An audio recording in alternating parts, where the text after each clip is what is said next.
I know so many different musicians and people that I've met over the years, really interesting people. It's funny that so far in this podcast journey, I've talked mostly to drummers.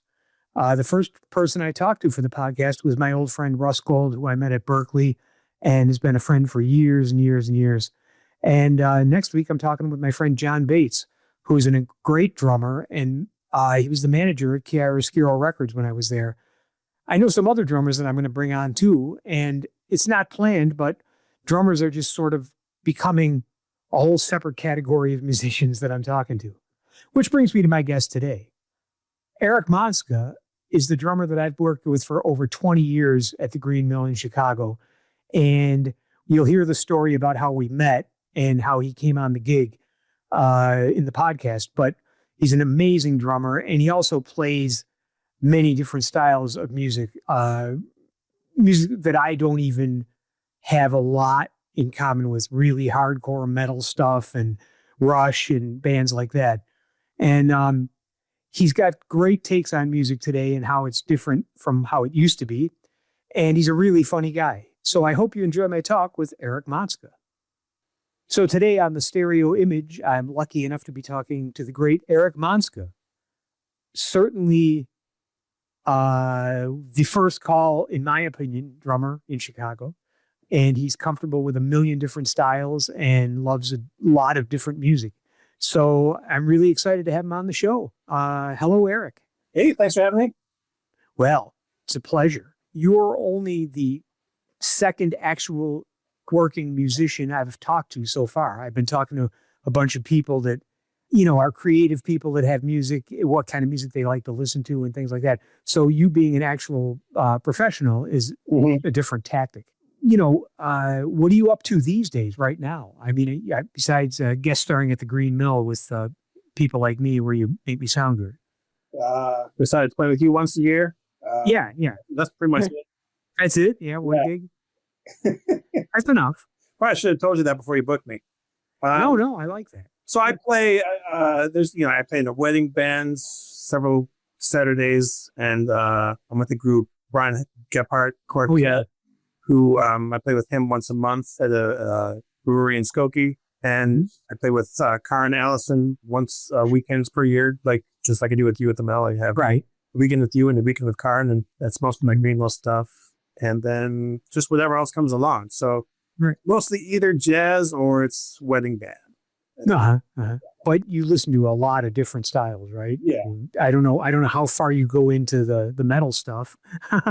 Oh yeah, I'm a huge fan of Tool in particular, Danny Carey, and bands that sound like that. There's a stuff I listen to as a drummer, and then there's the stuff I listen to as the little kid who dreams about one day becoming a drummer. The stuff that kid listens to that I'll never play, and that's like anything with double bass. I tried double bass once in a dad rock band. It was so sad. I never get that together. They're hummingbirds with their feet now. Oh yeah, I know. I mean, it's exhausting just listening to some of that stuff. But you did you grow up in Chicago, or? I grew up in Sycamore, which was just on the edge of the broadcast signal of WBEZ FM. Okay, there used to be the main jazz station in Chicago, so I would listen to that. That was my entire input for jazz, and how I learned what to listening for and what record shopping for. Like right on the edge. Sometimes I would get it, sometimes I wouldn't, but I would spend my evenings listening to that radio station. And there was Steps Ahead and Dave Holland's early quintets and stuff like that. And there's a lot of stuff. Was this like late 70s, early 80s? 70s, early 80s, like 80, 81, which was also my favorite record, was 80, 81. Sure. Lots of Jack and that stuff. But was there music in your house growing up? Yeah, we're a whole family musicians. My dad was an orchestra director, church organist. My mom was a piano teacher. Wow. I have 3 siblings, and all 4 of us were raised to learn Suzuki violin at an early age. Oh, wow. It's like the mid-70s that had just become the fad in America is the Suzuki violin method. Right. I remember when the Suzuki method hit. I was teaching piano lessons at a music store. And they were bringing in a Suzuki teacher, and it was a big deal. Yeah. There was a big push for how very, very young kids can progress, because violin and piano the same way you teach a language, the way kids can learn multiple languages. So that was the selling point. And so we had, of course, Suzuki camps every summer that we would go to. So that was a big part of our growing up. At some point, I never really got swathed into violin that much. And at some point, I just decided drums was much more interesting to me. Mm-hmm. So as soon as, I was allowed to bands, I just switched mostly my focus to drums. And how old were you then? 10? Huh? Yeah. I don't know where it came from because I just had to do it. It's like the only thing the only thing that hold my interest at all was drums. And, so, that's just, wow. We didn't have that. No, we didn't have any decent like jazz program school to speak of ever in high school. Right. So I was kind of on my own. It was just me and the radio and the record. Yeah. You just gravitated towards listening to Be Easy on your own. I mean, you just like that kind of music. Yeah. I don't know. We lived like 10 minutes away from Northern Illinois University campus. Oh, sure. And they had a very strong jazz program there. And I think that was also an influence, is that it actually got me interested in big band and that kind of thing. Because that's in schools, that's all we did. It was always a big push with big band stuff. Oh, yeah. And thought that was be my thing. The more instruments, the better. Yeah.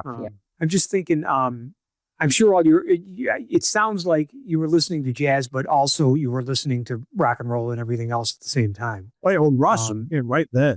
I mean, that was Moving Pictures hit, and that was just everything, Right. Wow. I was in like Ozzy and Rush, Moving Pictures through, next couple, Signals and the other one. Mm-hmm. So they got far with the synthesizers that all of us kind of abandoned that for a while. Yeah. Yeah. Well, I'm a little older than you, and that's all like the second wave for me. Those bands. I mean, I go back to, I'm too young theoretically for Cream and Zeppelin, but that's what I grew up listening to. Yeah. Probably because I was in Buffalo, New York, and they were 10 years behind everyone else. And so you went to school. What'd you do when you got out of high school? I went right to NIU. I think I was literally right there. It was kind of a no-brainer to go there. It was a good program. I went there for music performance. I did a lot of the classical percussion stuff, but I learned just well enough to graduate, to got it all. It was always my focus to just play jazz. I took big band stuff pretty seriously, and I played reading bands for a few years after college too. And a lot of that fizzled because, it's kind of hard to get everyone to show up for $10 anymore, I think. Yeah. And it hasn't changed. It's still $10. It's also hard to want people to pay $10 to listen to it. So, well, yeah. So you were a music major. Did you graduate? I think gradually graduated. I think there's a lot of general education stuff that I kind of put off, and it took me like, I think, maybe 6 years total. Yeah, but I was so lazy. I keep writing term papers. So I eventually I got an F and then a D, and then I finally went to a community college to finish up. And wow, that's awesome though. I mean, you did it. Because you're going to need that art history. Yeah. That's the kind of work ethic that got me through my career. Speaking of your career, I know of you. I'm pretty sure it was Neil Tesser, that said you should get Eric Montzka on your gig. I didn't know much about Patricia Barber except that she was from Chicago and that was the name. And she'd been on Blue Note Records. Did you tour with her and everything, or were you in her band? Oh yeah, I was with her for 10 years. Oh geez. Yeah, it was a long time. I was on 4 or 5 records. Wow. I was a whole fan. It was a very cool experience. I got to see part of the business I never got to, would have never ever gotten to witness outside of the local scene. I got to travel the world, but not nearly as much as I would have liked. It was, kind of sporadic. I don't think she liked to tour constantly. So she was more of a homebody and we were like one that struck while irons hot. So it was always fun, but it was never enough, to, never enough. It was never enough for me. I was right.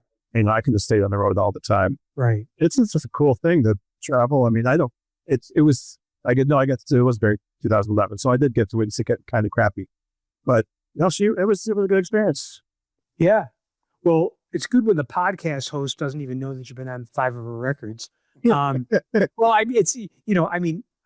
she's wonderful. I just wouldn't gravitate towards running out and getting one of her records. just for myself, but I know she's really talented and really good. And obviously, Dave loves her. Yeah. Most of my focus has always been more like straight ahead or like really these improvisatory instrumental jazz. It's always been my focus. Her thing is very much, it's a jazz gig, but it's a vibe gig.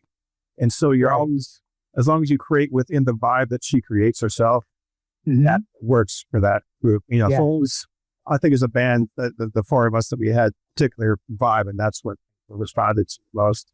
I wanted to ask about working in Chicago. I'm assuming that like Kelly, the late great Kelly Sill, that you got called for a lot of like traveling people to come through over the years.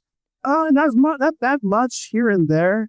Yeah, just random pickup stuff, but not as much lately. But I have had a few opportunities. I got the weekend with Kenny Warrior. Oh wow! Yeah, that was like cool 3. I want to say. I felt out of my element the whole time. I was just hanging on, but it still counts, man. Yeah. Made it through. And I don't buy that. You're ridiculous. But and then what else are they going to ask you about? Do you ever play in any kind of rock situation besides at a wedding? You know what I mean? There was an original band we tried to set up. We called it Needles in the Red. It was kind of a dad rock band with Neil Alger, the guitarist with Chris Barber at the time, Zoe Witz, and Dan Thatcher. But the amount to which that failed and did not get off the ground was comedic. It was like Spinal Tap of local dad rock band. We couldn't anyone to give us a try, But that's when I actually got a little bit of double bass drum pedal, workout downstairs collecting dust now. And there's other original projects, rock projects I've done some of, and I have that in me. And playing weddings keeps those chops together. So it's right. I don't mind playing weddings because I think that the technical benefits you get from having that craft. Yeah, it carries over to other. Well, sure. Yeah. Sure. Mostly you get fed on the gig, which is, not mostly. I like walking. Sometimes the longer ones you get fed. Yeah. Yeah. Well, see, I was playing weddings in the 80s and early 90s. And actually the guy that booked them all in Boston was pretty hip. And we didn't get like the alternative meal for the help. He always made sure that we got like an actual wedding meal, you know? And so that was fun, especially when we did them at the Ritz-Carlton, because the food there was excellent. I will say there's a lot of things about the wedding band thing that's way better now than when I started. It was really, there were a lot more, there was probably more work and a lower cost of living. So it was easier to make a living at music. And I started 30 years ago, but we had to wear tux and white. And now we wear, suits instead of tuxes. Right. Ability to breathe because the tuxedo shirt chokes you. Oh yeah. And when you wear a suit, you can leave the top button unbuttoned. This is true. A lot is when you're a drummer and you have that much more action to work with. Right.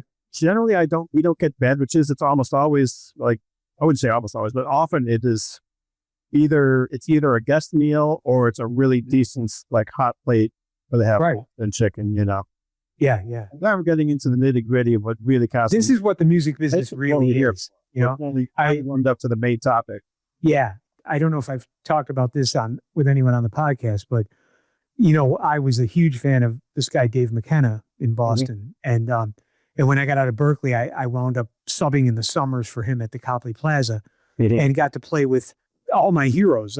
This guy, Herb Pomeroy, who played with Bird, who was a great, great trumpet player, and Dick Johnson, who led the Artie Shaw Band. And, so I would see, and they had known Dave. I mean, Artie and Dave went back to the 50s together. And so we would be sitting around and I'd be wanting, I'm 20 some years old, like wanting information and stories, and it's all they talked about was meals they had.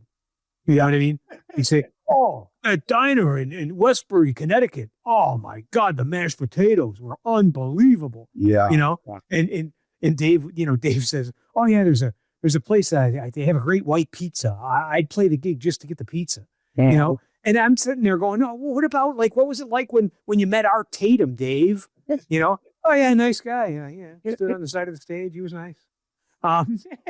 But the another trend in weddings is like near the end of the night, they have like bar food. They'll have like a hot dog bar or Really? sandwiches. Oh yeah. And that never happened in the old days. I don't know No, I never what had started that. it, but this happens all the time. And it's the best thing in the whole world. Sure. Well, I was talking the other day with John Bates, who used to run Chiaroscuro Records, the label I used to be on.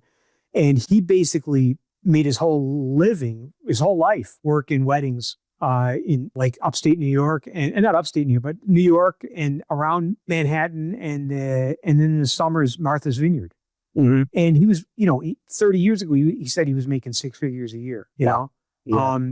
But again, he was telling me like, he'd call up Roswell Rudd, right? And he's playing the wedding gig, having a great time. Yeah. I mean, it's fun when it's done, when the client knows what they're booking, you know what I mean? Mm-hmm. It's much better. I mean, at least that it used to work for me because I did plenty of weddings in Boston. Well, my first gig was at a wedding band when I was 13. My teacher, Tom Wachala, I got out of 8th grade, and that summer he called me, and I was like, what is my teacher calling me for? And he said, we have this wedding band. Do you want to play in it? Uh-huh. And I said, what's that? And so sure, I had, had 3 different ruffled tuxedo shirts, a yellow one, a green one, and a white one. Wow. And I had my little Rhodes, and it was, it was like $50 a gig. And this is in the 77, 76, That's good money. 77. Yeah. And we sometimes do 2 in a day. Mm-hmm. So it was great. But yeah, when they don't want a DJ because they really want live musicians, which is more and more the case now. I mean, 10, 15 years ago, it would be like, we'll get musicians because I think we're supposed to, but we'd rather have a DJ, you know? But now there's a definite split where the guys that do wedding gigs that are really professional musicians that are really good at it, the people that hire them are hiring them for that. Yeah. They're not just saying we need a band. Yeah. But one of the things that I didn't split with booking agents that I had in Boston, I went into their office one day and the girl's on the phone and she says, well, if you hire a DJ, they have all the music that you want. But if you hire a band, you have to ask them for it. And I'm like, aren't you supposed to be getting us work? What are you doing? And, she's booking herself as a DJ. Yeah. So, I think a lot of bands are like that now. Like if you can't beat them, join them. They have both things going on. Yeah. We'll have the DJ work for our breaks, which means they don't take longer breaks, which is nice too. So the DJ will play, and when our set's done, then an extra hour with the DJ while we're tearing down a lot of times. Ah, nice. And you wouldn't think so, but people generally do respond well to the live music just as well as they do, even more so than they do the DJ stuff. Well, you would hope so. Yeah. I mean, there's human beings producing music in a room for you instead of, playing tracks. So. You know what the secret is? Volume. The secret is volume. I know this because I used to work with a wedding band that we call it jobbing bands. And sure, I don't know if you knew that. General business. Yeah, we call it GB, general business. Yeah. Club dates or on the West Coast, it's casuals. Yes, casuals, right. Yes. But they were too cheap to get subwoofers. So it's like whatever he could fit in his Honda, that would determine the stereo system that we would use. And we got nowhere. We couldn't get over, and DJs would kick our butts because we just didn't have the volume. You got to have that pumping low end up your butt kind of sound in order to get dance. Right. So that's why I play very, very loud on those tricks. Yeah. Well, I get the blisters on the fingers. Sure. As I pointed out in Whiplash, I don't believe you can cause yourself to bleed by playing the drums. No. Unless you hit yourself in the face with a cymbal. You're doing something you're very wrong. Yeah. I'm proud to have never seen that movie. Well, you don't. As we go into Mike's movie selections, it's so offensive to any musician I've ever met. I mean, and going to music school like I did at Berkeley, it's so wrong. It's so nonsensical, and it would never happen. I was at a wedding and this woman comes up to me and she comes up to me and says, "Not my tempo." And I literally, she was like, "Oh God, I got to deal with some crazy bitch who's complaining about my drumming in particular. How do I do this?" She thought she was just quoting the movie and thought we would like instantly bond over this movie. Oh, sure. She's just a student that we have seen it and loved the hell out of it, just like she did. Like fictionalized music movies that fictionalize the things. The closer you are to the music yourself, that the fictionalized version of it is great. Yeah. Well, I mean, and I love J.K. Simmons, and I hear he's a wonderful guy and he does a fine job. But the fact of the matter is, nobody on earth that would have a gig as a band director would ever have that personality. Yeah. It's nonsense, And nowadays, I mean, there's programs where like you have to get the kids to show up at 7:30 in the morning before school for band practice. You have to kiss their butts and not quit. Right. It's not like this is not English class. They're not required to take it to graduate. Right. You want to be there. And you have to try to beg them to show up. Yeah. It's bad enough that they want you talk them into playing trombone. Right. Well, I was lucky because every teacher I had was phenomenal. Once I got serious and started taking real lessons I never had a teacher that slapped the back of my hand with a ruler. No. Because I would have hit him. All that nonsense just goes away. But I'm trying to think the first time we worked together, and it had to be maybe like 2001. Yeah, at least that long. And I could tell the greatest story ever told. I don't think I've told it on the podcast yet, but it's how you came to me. Yeah, that's a good story. So I was doing the gig. Tesser got me the gig at the Greenville. And as I said to Dave Gemolo one time, years and years later, I said, if I would have just sent you a CD, would I have ever gotten a gig here? He goes, "No, Jones, there's a pile of them on my desk." Yeah.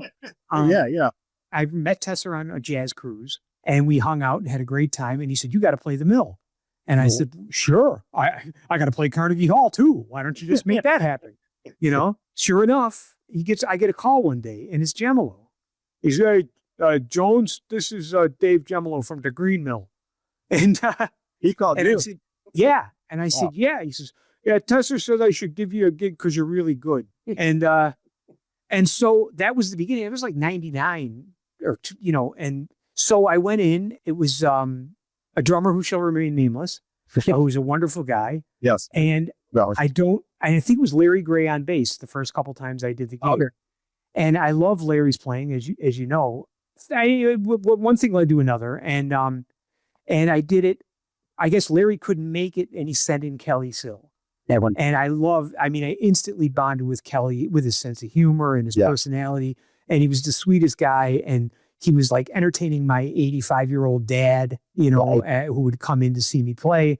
And he was just, he'd have long talks with my father. And my father would say, "Oh, Kelly, he's a great guy, but he never shuts up." And I said, "Dad, he's just trying to keep you from talking." So anyhow, we went merrily along for a couple of years, and it was every time I'd come in, and at that time I think it was playing twice a year.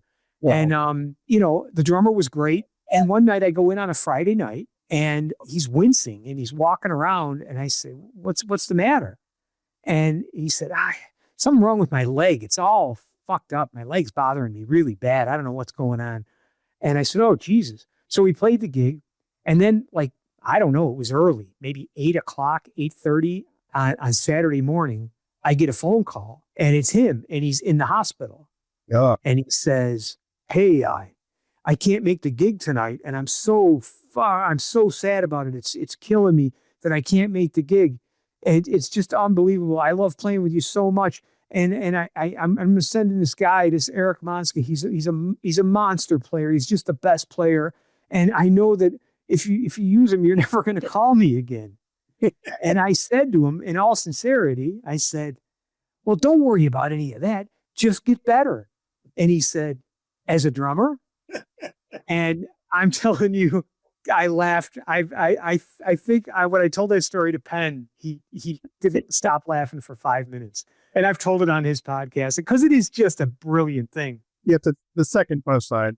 Yeah, I never did call him again.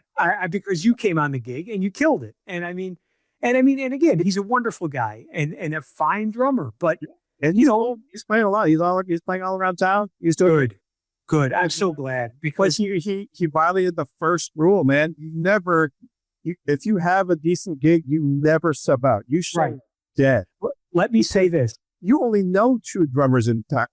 Right. Drummers in town. If I let you know any other drummer, Sorry, well, no, I don't even know. I somehow you got into my computer and I can't even Google Chicago drummers. Yeah. I know. I blocked there's the addresses. Well, you just hit upon the exact reason why I have never missed a gig with Penn and Teller in 24 years. Exactly. You don't. Yeah. You know, and you snip around. I went in. Although I'll tell you, very very early on, I did have to go in the hospital for a thing, but I have done that gig with 103-degree temperature. Played the pre-show, walked out, threw up, and went back for the rest of the show. Nice. You know, and I did that for like 3 nights in a row before I wound up in the hospital. Wow. But luckily, the guy that they had sub for me was another friend of Penn's, who was also a piano player, but a great magician. And he didn't really understand the nuances of the gig because Teller said to me, he was playing Happy Birthday for people in the crowd. I said, yeah, that's not really what you're trying to do. And so luckily, I've never needed him again. And now he doesn't live here anymore. But you hold on to that. It's as they say, if Penn or Teller calls out and we cancel the show, that's fine. Mm-hmm. You know, and my name's not on the sign.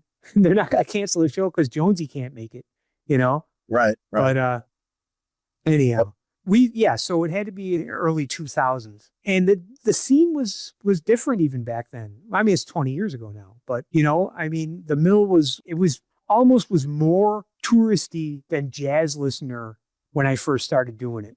And now the last few years, it's like when we playing, the crowd is really into it. Yeah. Paying attention to you mostly. There was a thing, because I think most of the 90s where the mill was kind of getting out of hand with the audience noise.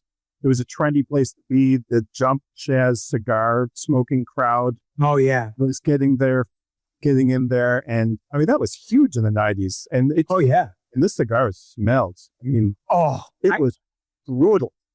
And it was getting a reputation as that being that place. So you would expect to be able to have this party atmosphere all the time. Right. I had gigs. My brother's organ band had a gig there, and we were practically drowned out by the crowd. Wow. Well, I think at some point Dave just made a decision, and other around have too, of just like making the announcement, that setting the expectation of this is a listening room, and you can talk loud as soon as we're done. Eddie's Club downtown, they've done the same thing now. Oh, good. It's a good place to play. I wish I played that bar. I played almost never, but they set that expectation by telling the crowd, you know, until this is done, you got to shut the fuck up. Right. Well, I had a gig talking cigars. So I came out here in 99 to work with this singer that I knew from New York who had a connection here.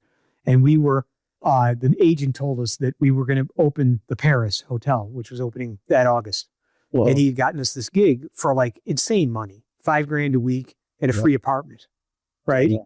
And I was in Manhattan. And in New York, I had a place in New York and a place in Boston. When I went to New York in the 80s and 90s, I was making a lot of money doing studio work and doing gigs in Boston and New York. Mm-hmm. So I was doing fine. And one by one, the studio gigs all dried up because all the ad agencies hired in-house people to do it.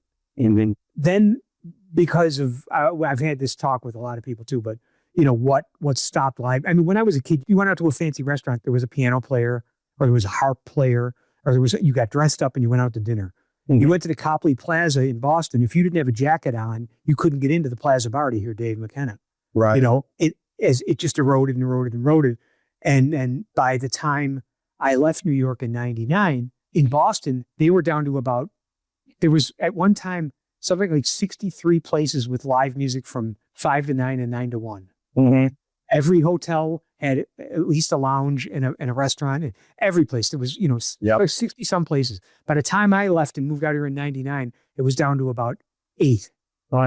10 years ago, somebody sent me an article from the Boston Globe that said the Copley Plaza, last bar in Boston with live music, has stopped it. Wow. And I mean, lounge, there's still jazz clubs, but all of those places, I mean, if everybody that was on staff at New England Conservatory, Berkeley, Boston Conservatory, they all did a gig. I mean, when I got out of Boston, I worked immediately 6 nights a week at the Ritz-Carlton, and it was good money. And that's how I made my living. And then I started doing studio work but anyways, by the time I came out here, it was all dying. So I come out here with this singer, and she had do you know baseball, right? The sport. Never. All right. I don't. Did you ever hear of a guy named Barry Zito? No. Pitcher.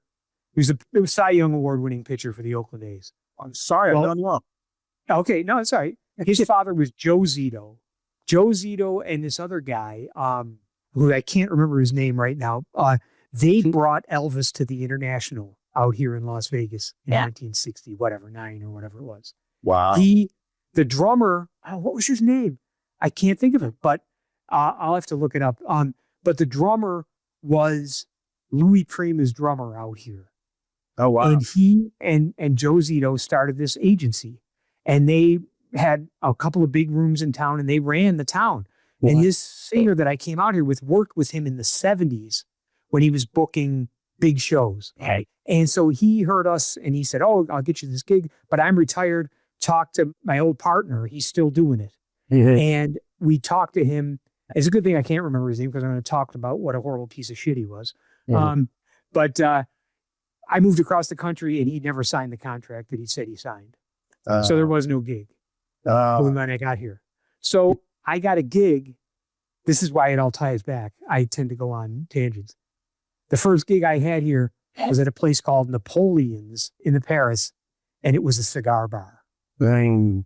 And I got to tell you, it made me so sick to my stomach. Mm-hmm. The money was $5,000 a week for 4 nights. And what decade is this? This is 1999, 2000. It's insane. Yeah. And it was amazing. But it was casino money, you know. Everybody made a lot of money in casinos then. An opening act got $5,000 a week for any act. You know what I mean? Wow. I had a month contract, and then I was going on a jazz cruise. So I did it for the month. This is how bad it was. I had to go home at the end of the night and leave my suit in the garage because it stunk so bad from the cigars. Wow. And it was awful. I mean, I was sick. It was, I had headaches and sinus problems, and it was just awful.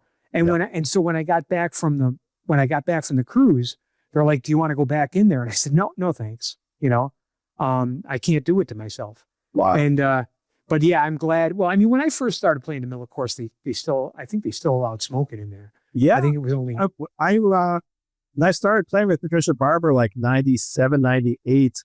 It was still very much a smoking place, and she had to fight to have. She had a Monday night steady, and she had to fight to have that. Have it not a non-smoking night because she's got asthma. She can't breathe. That going on, and she's a singer. So the people would just bitch up a storm like this diva is just throwing her weight around. Sure, yeah. And do her job. No, doesn't want to die. Yeah, doing her job. No, I mean it's the same thing. I talk about it now. I mean, we're of the age. I mean, you're younger than me, but we're when I was a kid. A fun Sunday afternoon in February in Buffalo, New York, would be, "Let's go for a ride," my dad would say. And we all pile in the car, me and my 2 brothers and my mom. And my mom would smoke for the entire time with the windows closed. And I'd be in the back seat of the car, breathing through my shirt, going, "Oh, Jesus," I couldn't stand it. I couldn't stand it my whole life. And, and one of the greatest, I mean, I probably took 10 years off my life just in all the gigs that I did before they stopped it, because we would play some shitty places that low ceilings and it's still, I won't go walk through a casino if I don't have to here because they still allow it. And they sit there at those slot machines smoking, I haven't been in a place that allowed smoking for so long. It's crazy if I go to Indiana, I think maybe some places that still have it. It's like, what the hell are you doing? It's like walking around naked in a place to have a It's a very different vibe. It's really even the same vibe right now. Yeah, crazy. Yeah, it's funny because I'll be walking down the street and smell it, and it's like, "Oh Jesus, get that away from me," And you watch old movies and stuff, and it was just ubiquitous. It was everywhere. Everybody did it all the time. Yeah, and but anyways, well, we got off on a tangent on that. And the thing is, the only time I dealt with cigarette smoke was in those clubs. So I actually have an association with the old days from the smell of cigarette smoke. So cigarette smoke, actually, I actually enjoy it because it makes me nostalgic for a certain period. Sure. Of time. Sure. Back when everybody could get cancer. Yeah. But there was the other question I wanted to ask you about is it has nothing to do with music, but it's sort of does. When you're working your day job, your computer stuff, do you listen to music actively or passively, or do you ever listen? Do you have stuff on in the background? Yeah, it's hard. It has to be passive. Because I don't know if you've ever done coding before, but you kind of have to pay attention to it. So, I've done codeine before. Yeah, codeine, yeah. You don't listen to deeply on codeine, but when you're coding, no, you gotta. So it's tricky. But I put on the heavy stuff sometimes, and then I do realize time's gone by where I either haven't really noticed the music at all, or I'm not doing my job at all, and then I have right. That's the well, be distracted. Yeah. It can be too much, which is a shame because I work from home and I got like all this time and I got the ability to spend all this time listening to music, but I have to get work done. So right. Yeah. For myself, I can't listen to music and read. And I know all these people that read a book and put on some music in the background. I can't. I can't. Yeah. I almost can't. I don't know what I could listen to and ignore, you know what I mean? Because I hear, I guess if there's some pop shit on in the background, it doesn't bother me. I don't mean to disparage pop music. I just mean if there's something like in a store in the background. But I mean, even the outdoor malls out here has speakers every 10 feet and they're blasting music, Yeah. That's why musicians don't fit into society because people have the ability just to have that in the background. Right. And of course, the worst is audience members who think all music belongs in the background, and then you throw them out of the club. Sometimes that happens sometimes, but it's hard because it is, you dig into it when you hear something that grabs you. Well, it's annoying as hell when everything's just a vamp. It's just a loop, recorded loop. Yeah. I don't get it, and I don't get the. Again, I'm dating myself, and I know I'm old and all that, but I also studied music my whole life. And, I'm interested in harmony and theory and developing ideas. And so when I hear like the CDM stuff, it's just noise. It's just, there's nothing going on. No. It's just a beat. It's a pulse. And music has been sort of relegated to this, I don't know, but I didn't mean to go down that road either. Road. There's no room for a surprise. There's no room for a gentle, pushing or pulling of tempo or all the imperfections that make it work are gone. That's not a choice you can make anymore. Pink Floyd's Breathe. Right. That song, not breathing. Right. It works because the song actually does breathe. Yeah. When they change sections and it slows down. Yeah. It's to happen. Music. And that's voice anymore. Yeah. And that's obviously that's what makes music. To me, I did a lot of studio work, and every time they put a click track on, it's like, well, there goes the life of this tune. Yeah. Because it becomes regimented instead of breathing. And I would listen to Dave McKenna, and sometimes if he really built up a ball of steam, he'd speed up a little bit. But it created more excitement. Who says it has to be locked in at the same tempo for the entire performance? Exactly. And you've played with me. I have no sense of time at all. Right. So it's up to you at that point. Mm-hmm. But that's another topic for another rant on another day. But no, it's a rant for this day. You got my hackles up. Can you imagine Jimmy Page Pro Tools to sync up exactly with Bottom?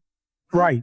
How terrible would that be? That would be the worst thing that work was like he's way ahead of it. Yeah.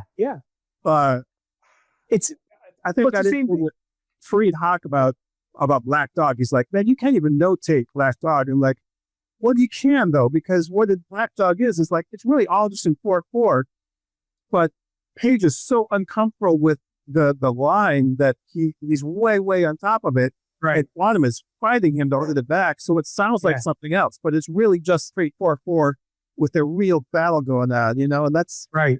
That's the energy, And it's the whole energy. Yeah, it really is. And it's like Miles, laying way back on the beat. It's just, that's what makes it interesting. And that's, you take all the life out of the music when you start doing that stuff. Yeah. And but I'm not. I'm against it. I'm get off my lawn and stop with your EDM. Yeah.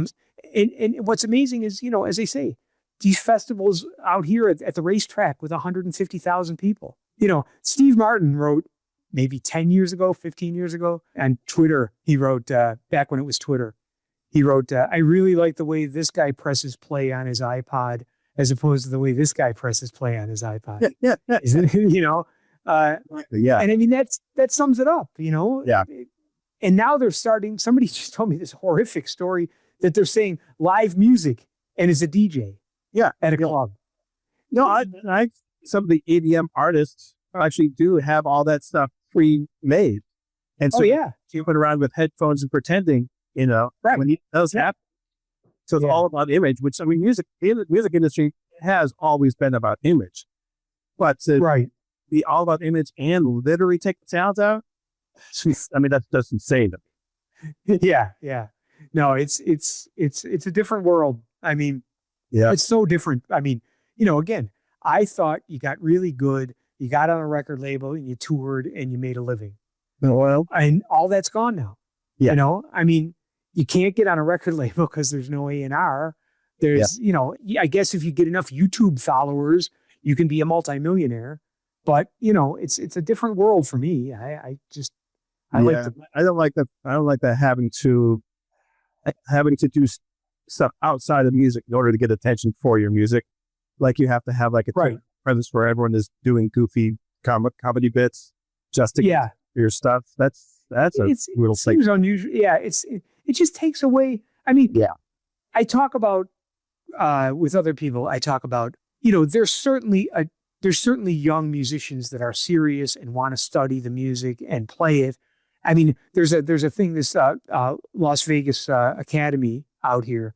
And I've seen some young kids, they really love jazz and they really want to learn about it. And they really, are not pulled into the idea that they have to have a stage show. And it's refreshing and nice. And so I think it'll keep going. But, I mean, every public radio station used to have jazz on during the day, or at night. And now it's all gone. I mean, so if you don't have Sirius or XM, you don't have exposure to it at all. I mean, let alone when I was a kid, when there were 3 stations on playing jazz all the time, and there was the rock station and the jazz station and it's not the way it was even 10, 15 years ago. The music business, I mean, with streaming and everything, it's so different. I don't know how you put out a record and expect anybody to buy the record when they can spend their $9.99 a month on Apple Music and get it for free. Mm-hmm.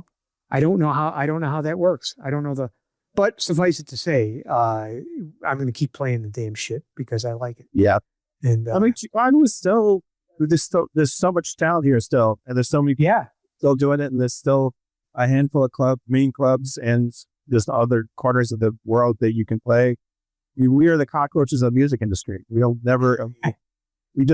feed off, you drop a couple of breadcrumbs, that scene will feed those breadcrumbs until it's gone and find another corner of a restaurant to play. I mean, that's, Yeah, no, it's true. That's what's so great about Chicago and why I love it so much and go back there. So whenever I can, is because there's a scene. There's a whole group of people that are, and I mean, and people like Howard Reich and Tesser and those guys, I mean, Howard Reich hasn't written a review. I mean, he retired 5 years ago or whatever. When they were around, for good or ill, they could shape a person's gigs, and they could if he got people out to listen to them. Now that the major publications don't even bother letting you know who's in town, it's weird. And I mean, Vegas is different altogether. I mean, there is no sort of scene. There's this one club that opened here that's a wonderful club. The club exists because a very wealthy guy who was a great jazz organist and then became a casino executive and then owned the Sahara Casino. He's now in his 80s, and his son opened this club for him to have his friends in to play. So he gets, I'm trying to think, like Jeff Hamilton goes in there all the time because he's buddies with him. Wow. And what the guy that killed me is, it's very much, it's his own private club because it's an Italian restaurant that's really good food. Yeah, wait. And I look on the schedule, and he's got George Garzone in for a Friday night. Oh my God. And I'm like, yeah, exactly. I'm like, oh, what an evening that would be. For dinner music? I would love that. And I guess I couldn't see him because we had a gig that night. But I asked around, I asked the people, and they said, oh, no, he played the regular shit he always plays. Yeah, sure. Yeah. Yeah. And there's a club here, speaking of old, rich guys throwing money around for their own amusement, but who love jazz. Joe Piscopo in the 90s opened a club, opened a big dinner club with like a full big bands, getting paid adult money every weekend. Wow. Maybe 3 or 4 days a week. It was like a regular thing. Right. Full big bands, full, dancers, tap dancers and stuff. Like a whole old school, like it was like it was like 1990s engine musical, Right. Had that going at a massive loss, I'm sure. It lasted maybe 2-3 years. Wow. But it employed a lot of people and made a lot of people happy. I saw that a few times playing Sing, Sing, Sing on the floor tom, that the full bit. Nice. I played the first set, and then they complained that I didn't play Sing, Sing, Sing loud enough for them to dance to. So the second set, I just beat the crap out of it. Then they complained about that, and then I never did. Sure. Did he do any singing? No, I don't say. Did you know that he sang? Joe Piscopo? Yes. I mean, I assume so. I mean, I just remember. No. If you look up, if you look him up on Apple Music, he had a record come out a couple of years ago. He sings like, I can't think of that guy's name. The guy with he has kind of a really high voice that was a jazz singer that passed away a while ago. I can't remember. But look up Joe Piscopo and listen to the record that he did most recently. It's good arrangements. It's a very affected vocal style that not Shirley Scott. It was a strange name, but it was this guy that sang with a really high voice, jazz standards. And he has that down. He sounds just like him. But the band is really good and the charts are good. But he was, I guess, pretty serious about it. He was in like doo-wop bands in the 50s and stuff. But then he became a hairdresser before he was an actor. I did not know that. Yeah, Joe Piscopo. Joe Piscopo and Ringo Starr, two guys that wanted to be hairdressers.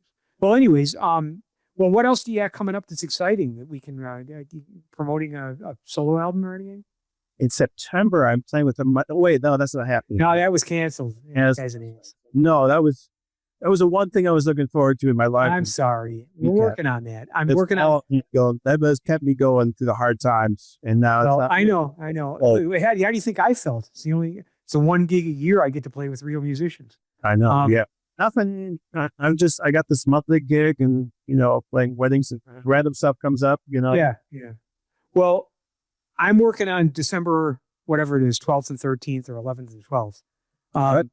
There's a possibility that it can happen. I talked to Dave yesterday, and he's holding the date for Bill Frisell. I have a feeling that might fall through because he's Bill Frisell. Well, he originally wanted to come in the following weekend, but he's got Matt Wilson coming in that weekend. So he offered them this one as a backup, and he hasn't heard. So hopefully it'll happen. And if not, I'll come in January or February. If not, I'm going to go hear Bill Frisell. Well, I don't blame you. It's much more interesting than never played the Green. That's a small room for you. Yeah. That was weird. Great. He's getting, but it's everybody wants to play there. Of course you do. I mean, that's another sign of the decline of the scene is that tiny room like that can't play. It can only play you so much because the capacity of the room gets major players. Right. Play. Well, I think Hamilton was like asking me for years, can I get him into the Green Mill? And I would say to Dave, can we get him? And he'd say, well, I know all the drum guys will show up to see him, but I don't know if he can, if it's the kind. I said, he can put on a show. He played with Oscar. He played with everybody. He played with Ray for years. So anyways, it turned out that he's finally going to somehow get him in there for a night. I think they bonded at Matt Wilson's wedding. So they were both there. So they hooked up finally. So good. Anyways, in the meantime, thank you so much for coming on. We've managed to kill an hour with our bitching about EDM and all the exciting stuff that it has. These days, they don't know nothing about music. That's right. Well, some of them do, but most of them don't. Yeah. But I really loved having you on, and I'm looking forward to playing some of the swinging jazz music with you again soon. Me too.